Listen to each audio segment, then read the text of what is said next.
is coming my way. Wherever I go, hard luck is there to stay. Good luck never stays a day. Bad luck's always coming my way.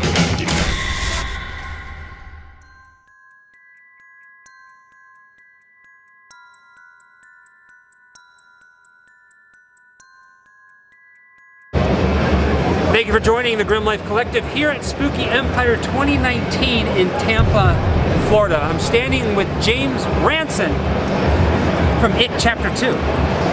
That's right. It's quite a pleasure. Thanks, man. We do this thing called a Grimm-Interview. Basically, it's one question. Right. In your time of filming It Chapter 2, is there anything that stands out more than the rest?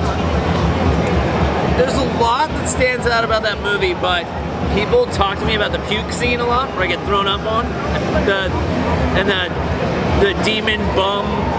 Who, by the way, looks a lot like he looks a lot like Willem Dafoe in Born on the 4th of July. I can see that. He looks like a Vietnam vet. Anyway,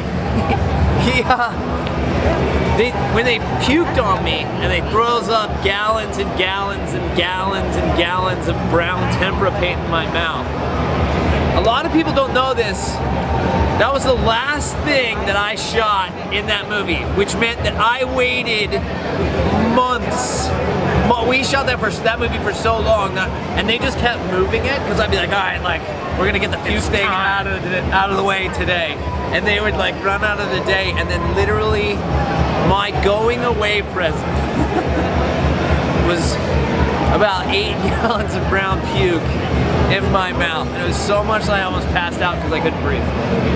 I can't even imagine what that would be like. Hey man, I think Ted Raimi's got a story about when they did, is it Evil Dead 2?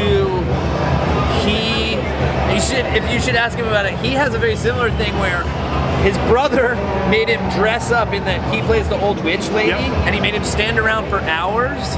And if you watch in the movie, all of Ted Raimi's sweat comes out of his ear. It's like a gallon of sweat, which is worse than getting puked on, I think. Well, because it's actually like, you know, real sweat. It's bodily fluids. I just wouldn't want to be in that goddamn costume for that long. Years ago, I met up with him and I did a Grimm-Interview with him. So you're like joining this ranks of like horror, grim life, Grimm-Interview weirdness. And I'm telling you what, that was a good story, man. Thanks, man. Thank you for taking the time. Yeah, no problem. All right, thank you. Thank you. Wherever I come, bad luck is coming my way. Wherever I go, hard luck is there to stay. Good luck never stays a day. Bad luck's always coming my way.